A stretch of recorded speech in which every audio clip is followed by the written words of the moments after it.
Okay, now I cannot really claim this happened exactly as I remembered it. Not in any honest sense, but I remember it as happening, like I'm gonna tell it, so, well, it still has me waking on occasion in a cold sweat. So this is back in some weird little island in the Philippines learning jungle survival from the natives. My friend Tony and I were getting the hang of some of the finer points of staying alive in a world that wanted you dead and festering with larvae. Tony, he's a solid guy. He's the kind of friend you're lucky to have. He had my back, and I had his. And it didn't matter what stupid shit the other decided to get himself into. He wasn't going to go into it alone. I mean, seriously, the guy was loyal to a fault. He still is. This is actually how we ended up in the middle of the bush together. God knows how many miles from whatever could be considered civilization, and light years away from anything remotely safe. Part of the final test of what you learned out there was to go out alone for a couple of days and make your way back to the village. It was a basic practical test. Ideally, you had a native shadowing you not too far off, making sure you didn't get yourself graved by being an idiot. You'd never know these guys were there, though. Ever. They knew this territory and knew how to work it. The jungle is dense, profoundly thick. And I know you've probably heard stories about how you could walk past like an entire ruined temple in the middle of South America and never even clue in that it was even there, though you're practically on its doorstep. It's true. You step 10 feet from your buddy in the wrong direction, blink wrong, and bam, you're alone. So we had both done pretty good as far as the natives cared. We picked up things fast and weren't shy about doing things most Westerners balk at. Eating bugs, getting filthy and reaching into mysterious holes to grab whatever might be lurking in there. I had no problem with this, as my dad was kind of a nutjob survivalist in my early youth and had a thing for doing things the traditional way. And Tony had no problems doing this stuff because he had balls the size of C-130, loaded with tanks, and driving those things were condors with helmets. Anyways, it's time for the practicals, and although we were supposed to solo that noise, Tony and I basically said, "No dice, we're going in as a pair." To which the native smiled and nodded and agreed that we were smart to demand such a thing. You never go out there alone. And I always thought it was a kind of a trick question thing anyways, sending your goofy ass out into the dense solo when all throughout the training they go on and on about how you're dumb shit if you go out there alone. Bonus points for us, I guess. We get our bags over our heads and we're led to a little riverboat. They rumble our asses out for a few hours and then, unceremoniously, dump our asses onto the beach. The native tosses us a knife, stares at us for a while before making this weird little gesture and buggering off on his boat. I couldn't catch the exact gesture, but it was like a gang sign, I guess. Quick, fingers all tangled up. His boat was shit. I swear it was made out of warehouse pallets or something the like. Tony and I both figured the guy probably went upriver a bit, then bailed on his own craft and fixed to shadow us and keep an eye out. With bravado fed by the other's presence, we went into the jungle all smiles and ego. We were good. We knew this. We were not afraid and figured this would be fun as hell. Give us some future stories to tell the ladies about, hence get laid. Tony has a knack for direction, and the two of us sussed our whereabouts after only a few hours. It was daytime, so climbing a tree gave us a pretty decent view. Not a lot to see, really, but somehow he figured on a direction we were supposed to go, and we headed off. Moving through the jungle can be slow work, In the movies, you have to hack your way through shit with a machete like Indiana Jones or some crap. Reality is a bit different. If you know where to step, you can avoid all the work of cutting stuff down. Along fallen logs is pretty good, up roots and the like, but don't ever put your foot alongside something like that. That's snake food. The natives do a kind of lazy jog, where we were more deliberate but still moving at a pace that was comfortable to us. We chattered constantly. It wasn't to keep predators away. As far as we knew, the island had no real big threats like cats or anything. We did it because Tony and I couldn't shut the fuck up when we were around each other. I'm sure all you guys have friends like that. Those two chuckleheads in the back of the classroom in high school always snickering and loaded with in-jokes. Well, yeah, that was pretty much us. In the jungle. With a single knife and something to prove. The first day was pretty damn uneventful. We didn't eat. We spent almost the entire time moving. We found water in different places. Big cone-shaped leaves were good for that, and they typically come with snacks of different squiggling varieties. We made camp up in the branches of some big goofy-ass looking tree, took light watches, and slept like babies.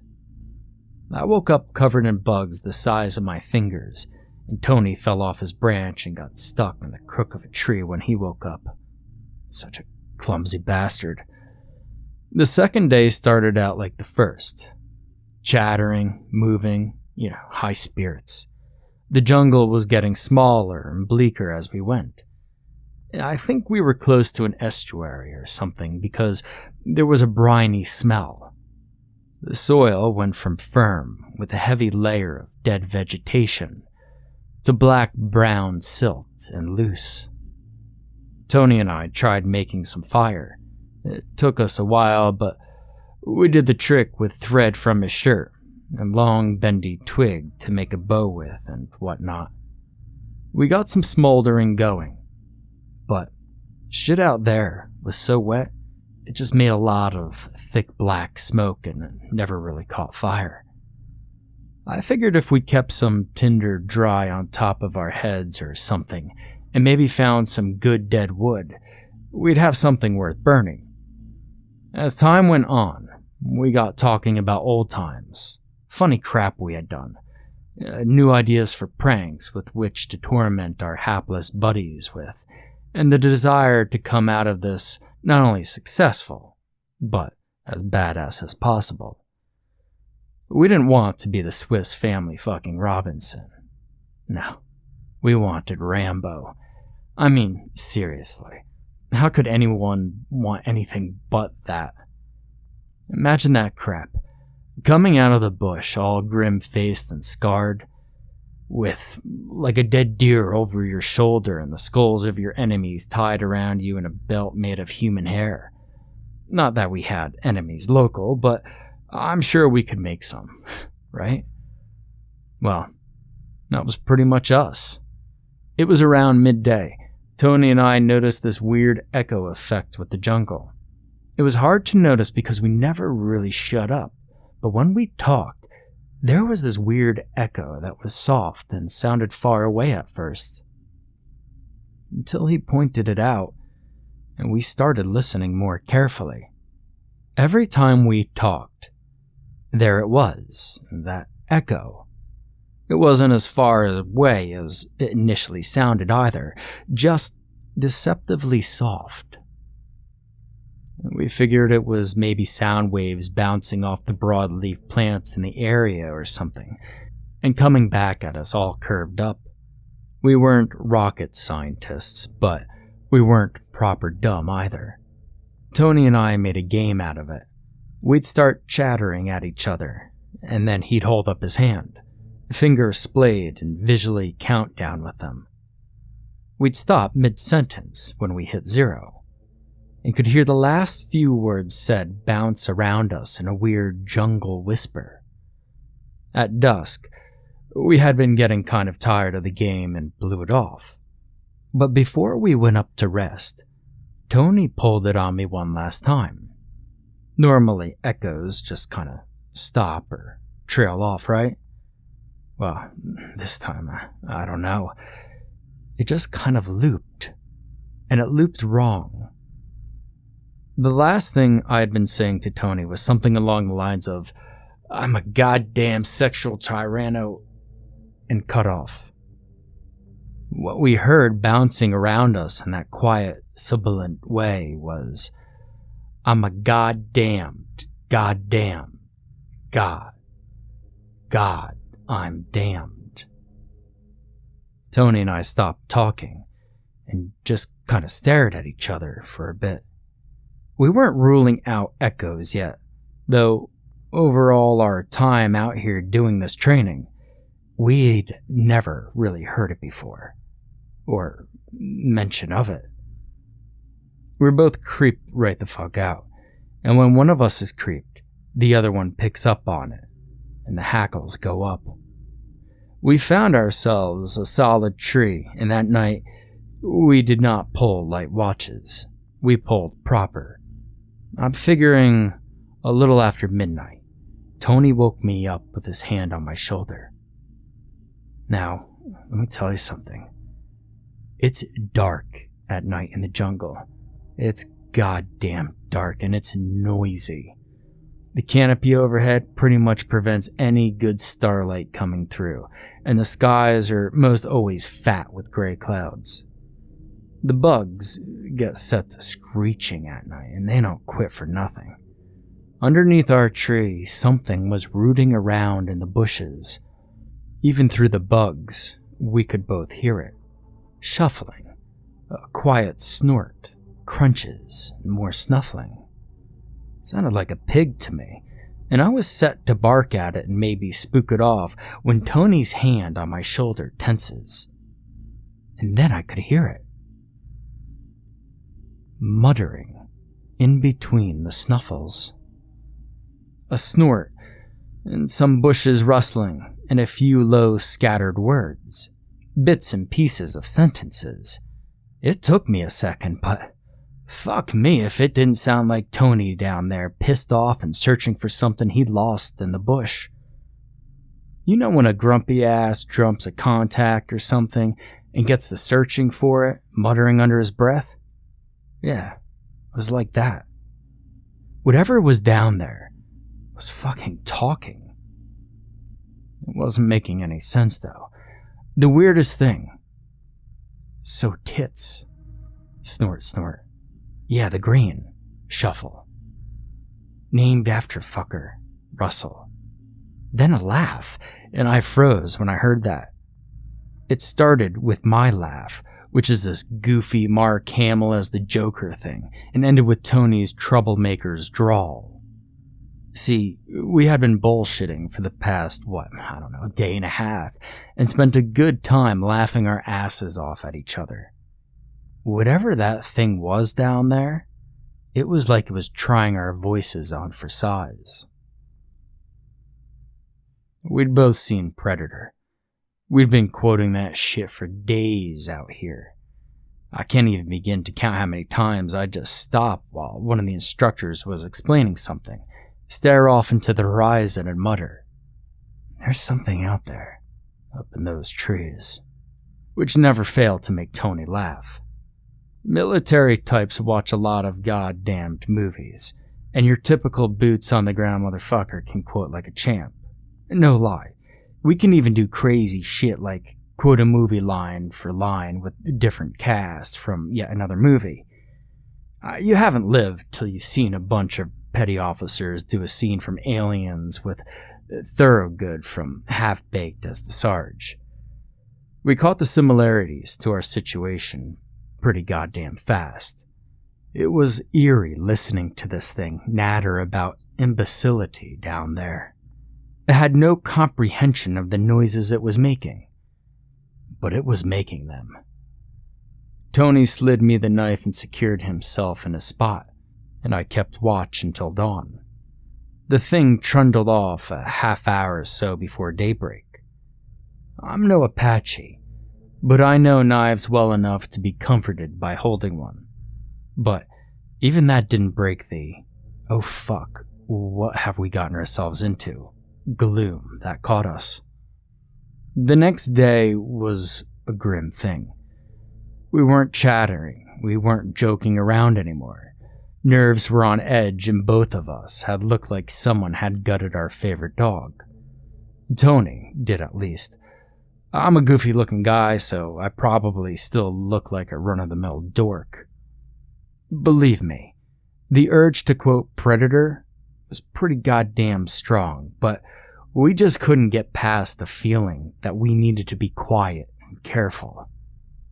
Tony managed a half-hearted Arnold gargle when we were headed up a ridge, I think in an attempt to beat the gloom. But even that couldn't do it.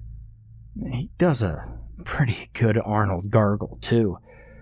For those that don't know what that is, it's hard to describe, really. It's like a weirdly accented arglarg noise done in Arnie's manner that's pretty unmistakable when you hear it. Wow.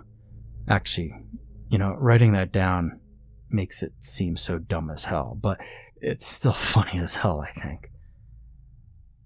We didn't hear that weird echo as long as we didn't talk. We were starting to get hungry, though, and random bugs wasn't doing much to fix that. I felt like, I don't know the right description, it felt like we were being bullied, if that made any sense. We couldn't talk, we weren't allowed to. That got us both feeling a little pissed off. Tony and I individually aren't anything I'd call cowards. We aren't heroes by any stretch of the word. But we're not scared. Together, though, we get stupid brave. I'm sure you might see where this is leading. To us, it was a natural shift. It took a few hours of grimly trudging along in the direction we believed was the right way for the shift to happen, but it was kind of inevitable. Screw this thing. Screw this stupid talking thing. I broke the silence proper, started bitching about the girls on the island. How they had curves like a dirt road. Tony countered immediately that I lacked the proper gear to drive a dirt road. We started chattering again, this time aggressively. We were defying this damned spooky thing. We began the most ridiculous conversations. How do you properly screw a dolphin? Do you beach it and plug the blowhole? Do you sneak up on it in a Zodiac, spear gun its ass, and go out an eye socket? Stupid crap like that. We were uncouth savages. We were listening to the stupid echo. In fact, waiting for it. And we were not disappointed. The echoes started up. It was hard to get a location, but the best I could figure was back and towards my side a bit. Tony scored a major victory when he said something along the lines of, "Dance around that flagpole bare ass and body painted like I'm a drag queen paramount." The echo came back as, "I'm a drag queen." Tony stopped in his tracks, turned around and screamed right back at it. "You're fucking right, you're a drag queen, dick-eyed jungle fuck." It was liberating. It was terrifying, though. That was the first time we actually addressed the goddamn thing. But we did. We addressed it. We acknowledged it as existing. And that just sat bad. A small victory, but that feeling in our guts, that wasn't the feeling you get when you win a fight. It's the feeling you get when you start a war. When Tony had called out that thing, it was a declaration of war. We both started getting hostile. Not towards each other, mind you, but towards whatever the hell this thing was. We got to planning and threatening, vocalizing the horrible things we were planning on doing to it once we caught a hold of it. I distinctly remember Tony saying something along the lines of, "I'ma strangle his goofy ass thing. I'ma kill it with my bare hands." I laughed. Dude, what if it's a fucking native and he's just screwing with us? Tony just stared at me. I shrugged. I couldn't blame him for the sentiment, really. The thing is, we kept going on. We never turned around. Neither of us wanted to actually stand our ground or charge off after it. There was this distinct sensation that doing so would have been one hell of a bad idea. We were getting hungry though, and figured that it was probably time to do something about it. There's a lot to eat in the jungle if you're not shy. Frogs and bugs and the like can keep you going if you like trail ration. But if you want something with more substance, you have to kill it. Or if you're some sort of fancy botanist, I suppose, you could tell a jungle death turnip from a potato and do it that way.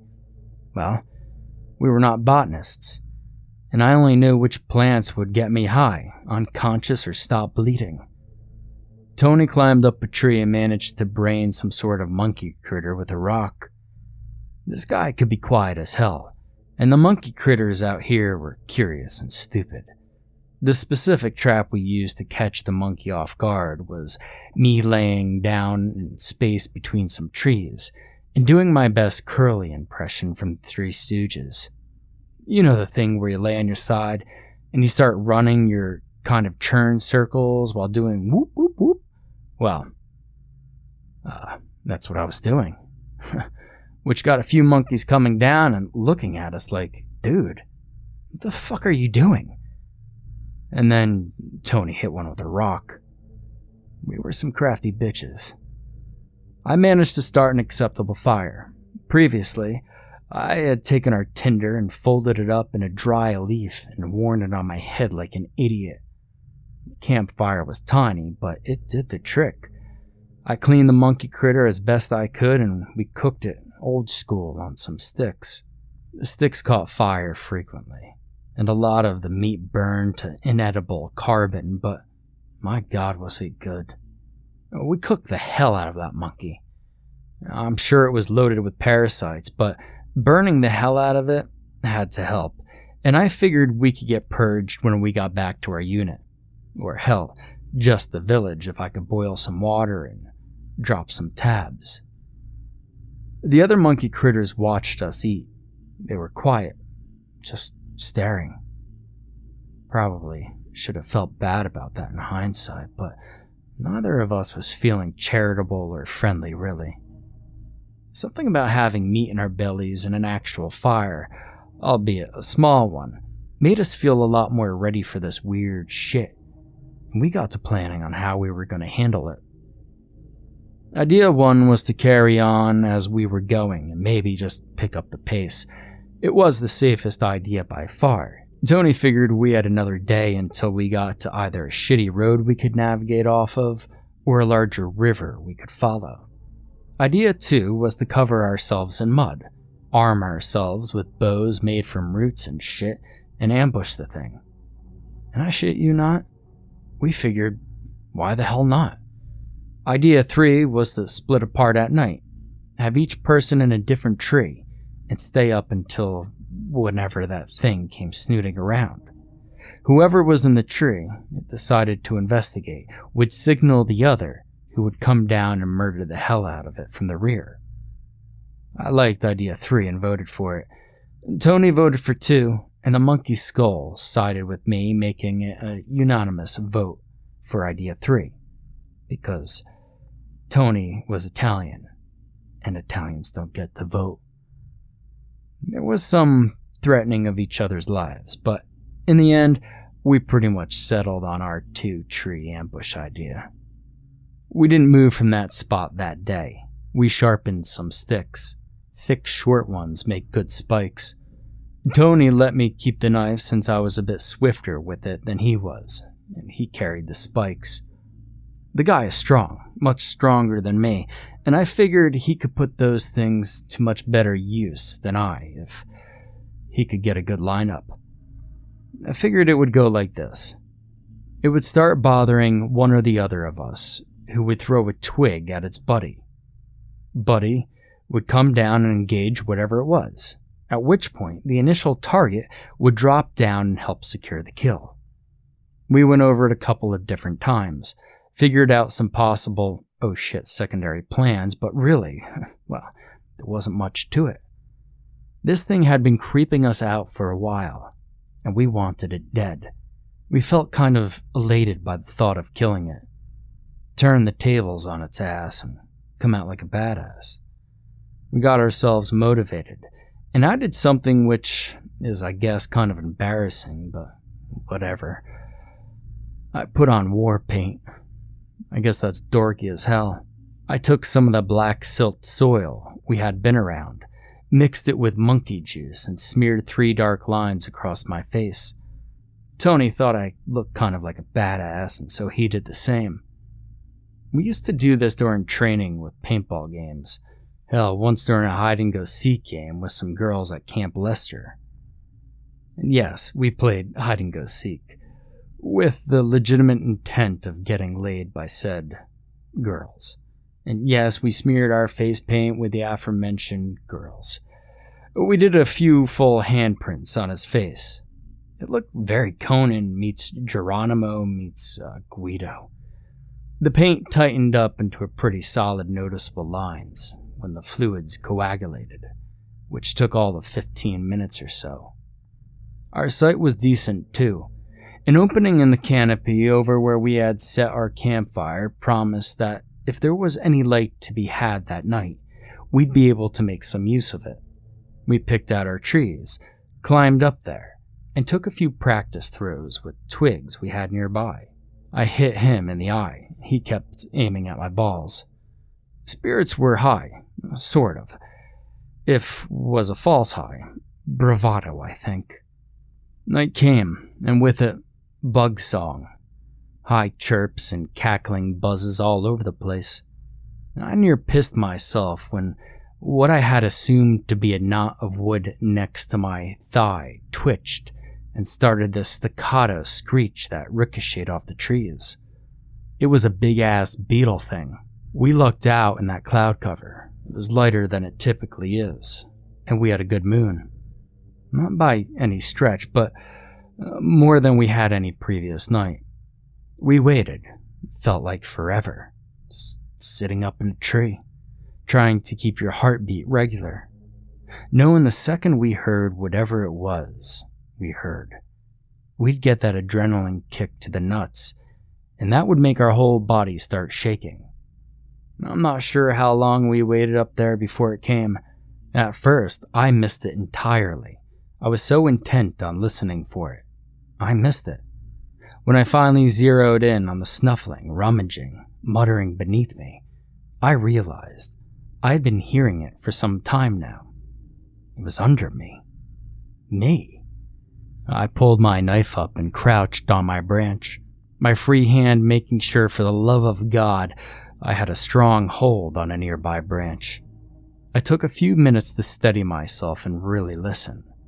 I wanted to make sure of the few things before I alerted Tony. I desperately wanted this thing to be alone, and I wanted to get a general idea of its size. Size wasn't too hard. Judging by the heaviness of the rummaging going on beneath me, it was man-sized, maybe a bit bigger but lower to the ground. As for the numbers, well, fuck. I only heard one. Small comfort that was. I had a pile of little pre-snapped twigs, and I grabbed the whole damn thing and tossed it towards Tony's tree. Now, remember I said Tony can be a quiet guy. I had no idea if it had hit him, or if he had started moving. I could only really guess as to the actions over on his end. I got a good grip on the branch with my legs, to swing under it, do kind of a Spider-Man maneuver and maybe stab downwards. It was a bit over-elaborate, yes, but I used to climb trees all the time as a kid, and dangling like a douchebag was second nature. Nowadays, the dangling not so much. Douchebag I still got.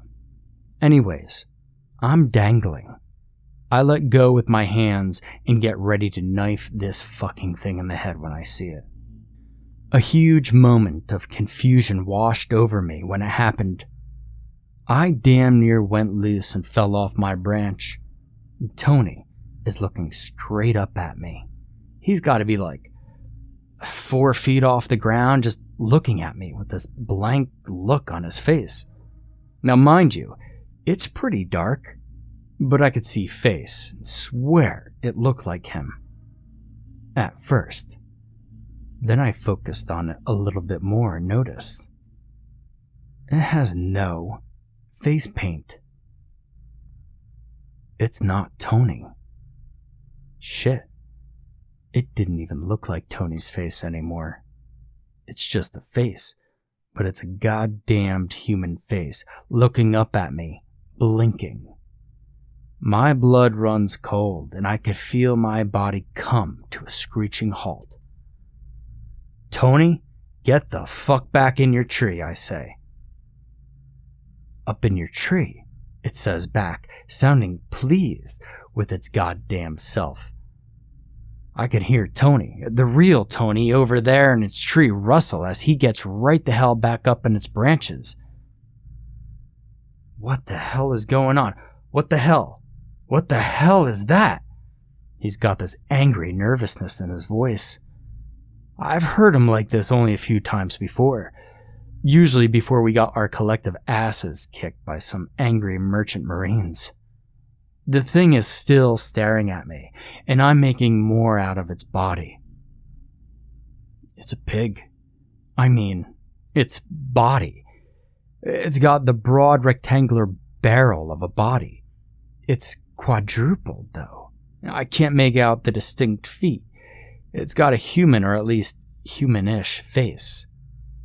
It's a pig, Tony.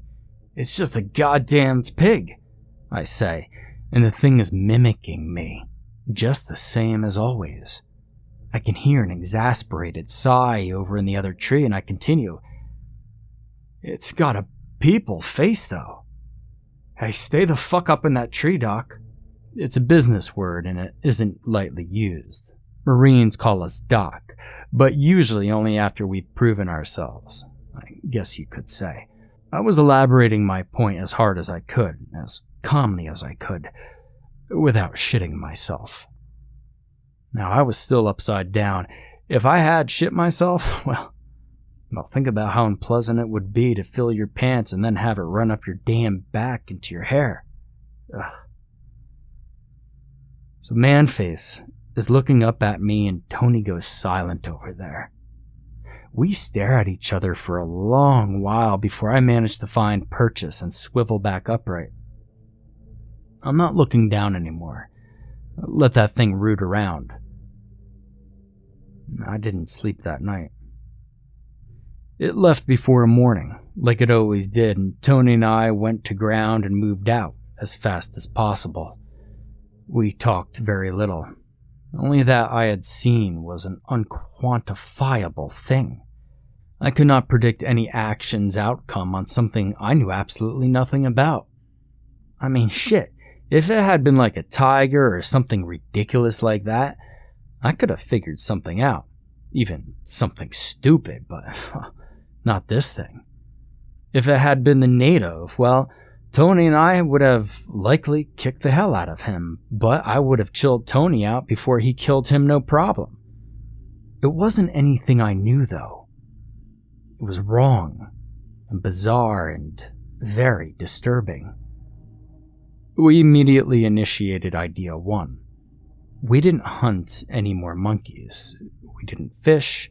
We didn't eat bugs. We drank sparingly as we went, which gave us some serious dehydration issues. Tony had an idea where to go, and that's where we went. Fast. Thank God for the river. When we found we had made so many miles, we weren't playing around anymore either. The first civilian craft we saw, which was this shitty little rickshaw thing, we flagged it, asked for a lift, and we got back home. When we arrived at the village, we were haggard, dehydrated, cut up, and absolutely miserable. And this wasn't a big surprise to the natives. Everybody came back from the practical like that. What bothered them is the man they sent out to watch us never came back. And that keeps me up some nights.